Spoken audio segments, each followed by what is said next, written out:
Yo, what is good, YouTube? Krishan checking back in with another video. Let's start today's video off with a recent update from Good Vito at about 1 day out from the Detroit Pro. And in the caption of this post, Good Vito said he is currently at his best and he is proud of himself.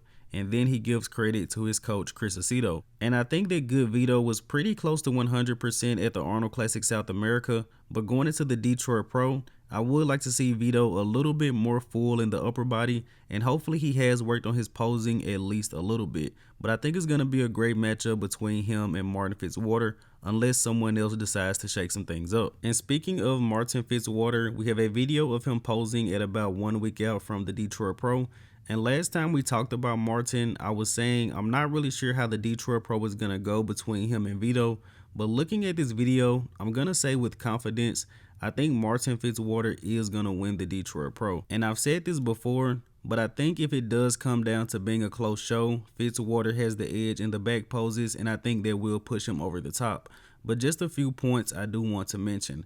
Martin was upset probably with the results of the Texas Pro and the Arnold Classic UK back in 2022, and I'm pretty sure he used that as fuel throughout this prep.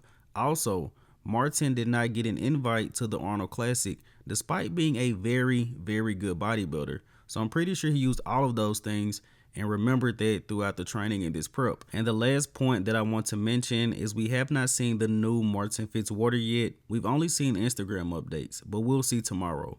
Now let's switch over to Behrooz Tabani. These are recent updates of him from FIBO, and Behrooz is looking absolutely insane. I've heard rumors that Behrooz is doing the Dubai Pro as well as the Alicante Spain show, and I'm not sure if Behrooz has confirmed he's doing either one of those shows, but would be great to see him at both. And we also should be seeing Marco Crizzo in Alicante as well, so Behrooz versus Crizzo could be a very interesting matchup. But hopefully this is the year that Behrooz can make it to the Mr. Olympia, because I believe this guy is a top 10 Olympian, taking nothing away from the guys currently in the top 10. But I definitely think that Behrooz could stack up very well versus Charles, Regan, Antonio, who are currently 10th, 9th, and 8th in the world right now. Let me know what you guys think in the comment section below. And in the next update of the day, we have a recent update from Akim Williams, who is currently 8 weeks out. And Akim did not announce what show he's doing, but he should be doing the Toronto Pro, which is in June. And I find it interesting, in the comments of this post, Akim said he would have done the Detroit Pro, but he did not know about it until too late.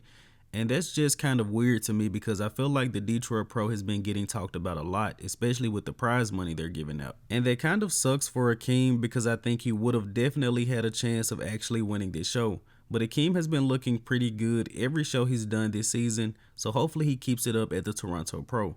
Now let's switch over to 212. We have a recent update from Keone Pearson, and the video on the left is Keone Pearson at the 2023 Mr. Olympia. And the amount of roundness and thickness that Keone is showcasing in his side chest is just unbelievable. And I think Keone is around 230 pounds right now.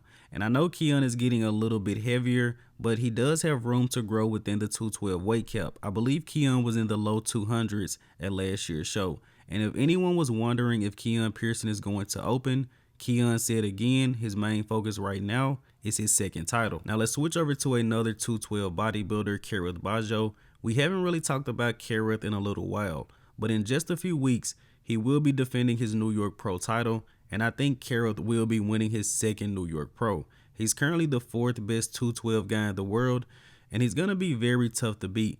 I believe we're about 5 weeks out, and Kerrith already looks close to stage ready, if not, with his conditioning. And speaking of the New York Pro, we have a recent physique update from Angel Calderon, who is actually a 212 bodybuilder, but he will be competing in open at the New York Pro.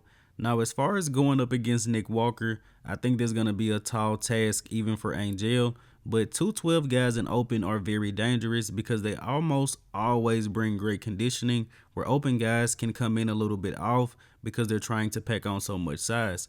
I think Nick Walker is safe, but I can't really speak for everyone else. Now switching over to Classic Physique, we have a recent and rare update from our current reigning Classic Physique champion, Chris Bumstead. And it also looks like to me, Chris Bumstead is taking the offseason a little bit more serious this year. Maybe Chris Bumstead is starting to feel like some of the classic guys are closing the gap. But all jokes aside, I think Chris Bumstead will continue winning Olympia titles, honestly, until he decides to retire. Now, Chris does have a child on the way, has a lot of business ventures, so they could be pretty soon. Who knows? Now, let's switch over to Wesley Vissers, and this will be the last physique update from today. And this was actually at FIBO. Wesley is looking incredible in the offseason, even gaining size. Wesley still looks classic. I've said this before. Some of the classic guys start to look like open bodybuilders in the offseason, but Wesley is always classic. And I'm looking forward to seeing how he's going to look at this year's Olympia. After winning 2 Arnold Classics and getting to speak face-to-face with his idol Arnold Schwarzenegger, I think Wesley is fired up. But let's go ahead and wrap up today's video here with the archive of the day. And you guys let me know in the comment section below, who is this legendary bodybuilder? And as always, I hope you guys did indeed enjoy this video. And if you have not done so already, be sure to like the video and subscribe to the channel. I'm Keone from Go Fitness, and that's it. I'm out.